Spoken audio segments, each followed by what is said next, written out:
Hindi decoded channel में आप सभी का स्वागत है।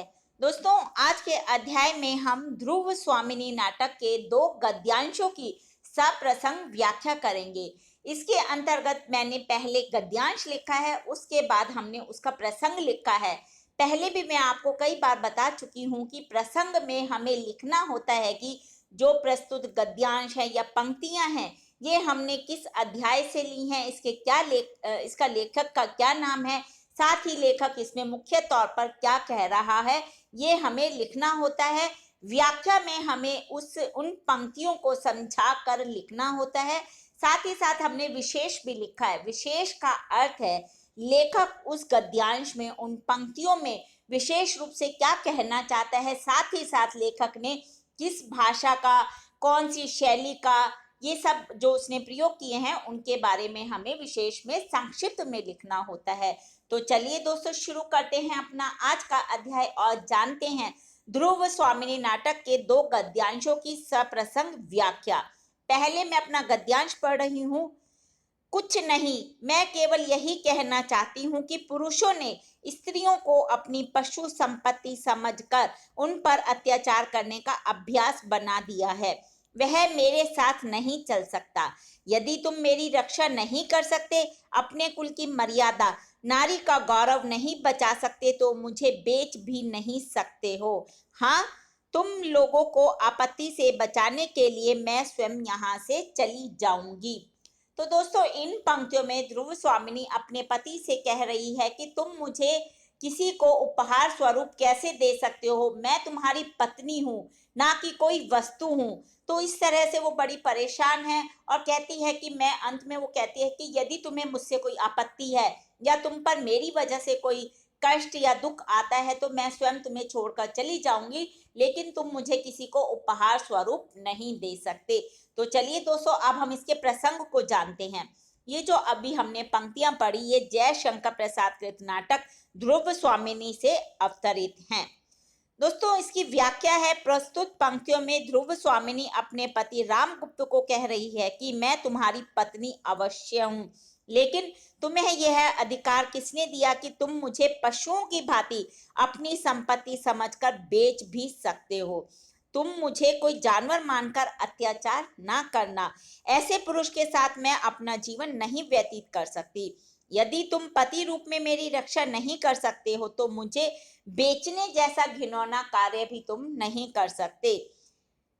यदि तुम मुझे अपनी विपत्ति का कारण मानते हो, अपने दुखों का कारण मानते हो, तो मैं तुमको छोड़कर यहाँ से चली जाऊंगी, लेकिन किसी को भी अपने आप को बेचने का अधिकार नहीं दूंगी, क्योंकि मैं कोई वस्तु नहीं हूं। तुमसे शादी करके तुम्हारे घर में आई हूं, तो तुम मुझे कैसे बेच सकते हो। दोस्तों, इसमें लेखक जो प्रसाद जी, वो नारी की भावना को व्यक्त कर रहे हैं और साथ ही साथ इसमें हमें स्त्री महिला सशक्तिकरण का स्वर सुनने में आता है और इसमें लेखक ने तत्सम शब्दावली का प्रयोग किया है।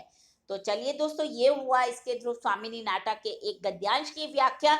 अब हम दूसरा गद्यांश पढ़ते हैं। रोष है, हाँ मैं रोष से जली जा रही हूँ। इतना बड़ा उपहार धर्म के नाम पर स्त्री आज्ञाकारिता की है पैशाचित परीक्षा मुझसे बलपूर्वक ली गई है। पुरोहित, तुमने जो राक्षस विवाह कराया है उसका उत्सव भी कितना सुंदर है। यह जनसंहार देखो। अभी उस प्रकोष्ठ में रक्त सनी हुई शकराज की लोथ पड़ी होगी। कितने ही सैनिक दम तोड़ते होंगे और इस रक्त धारा में तैरती हुई मैं राक्षसी सी सांस ले रही हूँ। तुम्हारा स्वत्ययन मुझे शांति देगा। दोस्तों, इसमें ध्रुव स्वामिनी इन पंक्तियों में जिस पुरोहित ने उसका विवाह कराया था उससे कह रही है कि तुमने जो हमारा बेमेल विवाह कराया उसका क्या परिणाम निकला। वो जिससे तुमने मेरा विवाह कराया था वो कहीं मरा हुआ पड़ा है शकराज, और कितने ही सैनिक अब मर चुके हैं। कितनी सब जगह खून ही खून है और ऐसा लग रहा है कि इस खून का कारण मैं स्वयं को मान रही हूँ। अब दोस्तों, अब हम इसके प्रसंग को जानते हैं। ये जो पंक्तियां हैं ये जय शंकर प्रसाद द्वारा रचित ध्रुव स्वामिनी नाटक से ली गई हैं, जो कि उसके तृतीय संवाद में अवतरित हैं। ध्रुव स्वामिनी ने मंदाकिनी को बताया कि जिस अधिकार से वह उसे भाभी शब्द से संबोधित कर रही है, उसकी अधिकारिणी वह नहीं है, क्योंकि उसके पति ने तो उसे पत्नी के अधिकारों से वंचित कर शत्रु के वर्ग में उपहार के रूप में भेज दिया था। मंदाकिनी इस प्रसंग को निंदनीय बताती है। पुरोहित कहता है कि मैंने तो यह सुना था कि महादेवी ने साहस के बल पर शकराज के दुर्ग पर अधिकार किया था।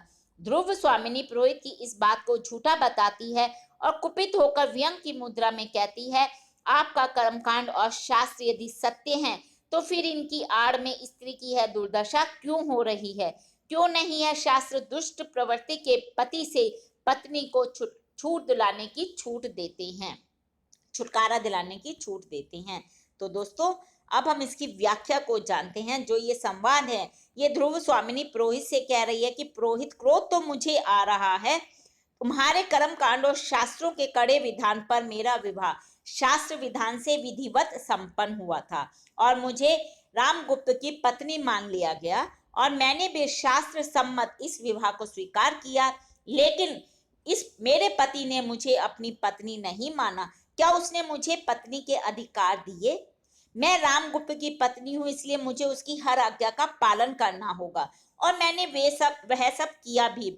लेकिन इन सब के बदले में मुझे उससे क्या मिला सिवाय घृणा के?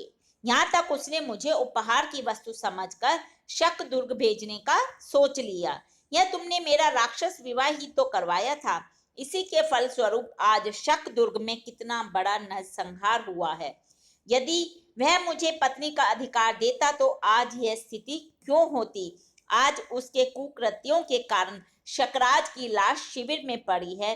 कितने ही सैनिक मारे जा चुके हैं। इस रक्त धारा में मैं उसी तरह दिखाई दे रही हूँ जैसे कोई खून पीने वाली राक्षसी। क्या तुम्हारा शांति कर्म मुझे शांति देगा?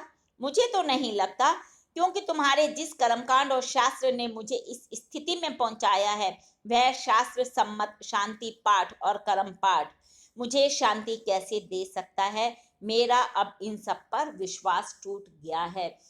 ध्रुव स्वामिनी बहुत दुखी हो जाती है, एकदम गुस्से में आकर पुरोहित को इतना सब कहती है। उसे लगता है कि कितने निर्दोष लोग मरे हैं, क्योंकि उसका पति शकराज को उसे उपहार स्वरूप देना चाहता था और वह ये सब नहीं करना चाहती थी। उसका क्या परिणाम हुआ? एक भयानक सा युद्ध हुआ और उसमें कितने बेकसूर लोग भी मारे गए और सब जगह रक्त ही रक्त है। और ध्रुव स्वामिनी सोचती है कि मेरे कारण ये सब हुआ है। ऐसा लग रहा है कि मैं इन सब का खून पीने वाली राक्षसी के रूप में अपने आप को मान रही हूँ। तो दोस्तों, ये हमने इस गद्यांश की व्याख्या जानी। अब हम इसमें विशेष तौर पर लेखक क्या कहना चाहते हैं इसे जान लेते हैं। नाटक के माध्यम से नाटककार ने विवाह पर टिप्पणी की है। उनका मानना है कि विवाह की डोरी में बंधी पत्नी की पति को हर तरह से रक्षा करनी चाहिए और यदि वह ऐसा नहीं करता तो इस विवाह का कोई अर्थ नहीं है। जो ये अभी हमने गद्यांश पढ़ा, इसकी भाषा सरल है और भाषा में प्रवाह गंभीरता देखने को मिलती है। साथ ही साथ खून खराबे और मार ये सब बातें हैं, तो इसलिए ओज और विभत्स गुण भी इस गद्यांश में हमें देखने को मिलता है। लेखक ने वर्णनात्मक एवं विश्लेषणात्मक शैली का प्रयोग किया है। साथ ही साथ बिंबात्मक वर्णन लेखक ने इस गद्यांश में किया है। तो दोस्तों, ये हमने जाने ध्रुव स्वामिनी नाटक के 2 गद्यांशों की व्याख्या के विषय में। हिंदी भाषा के और भी प्रमुख विषयों पर हम अपने आगे के अध्याय में समय समय पर चर्चा करते रहेंगे। पर दोस्तों, उनको सुनने के लिए आपको मेरे इस चैनल को लाइक और सब्सक्राइब करना होगा। साथ ही साथ दोस्तों, आप अपने मन में हिंदी विषय से संबंधित कोई भी प्रश्न मुझसे पूछना चाहते हैं तो कमेंट बॉक्स में आप मुझसे पूछ सकते हैं। मैं शीघ्र ही उसका उत्तर देने की कोशिश करूंगी। धन्यवाद दोस्तों, आपका दिन शुभ हो।